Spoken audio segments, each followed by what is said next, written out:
Allow me to express my heartfelt gratitude to everyone who made this journey possible. Whatever you do, work at it with all your heart, as working for the Lord not for you.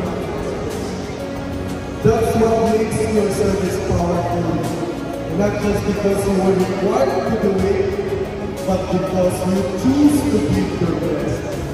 So for all of you, students, faculty, staff, thank you for putting your heart into this journey.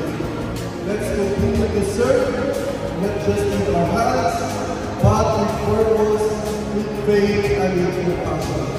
Congratulations, MSTP graduates.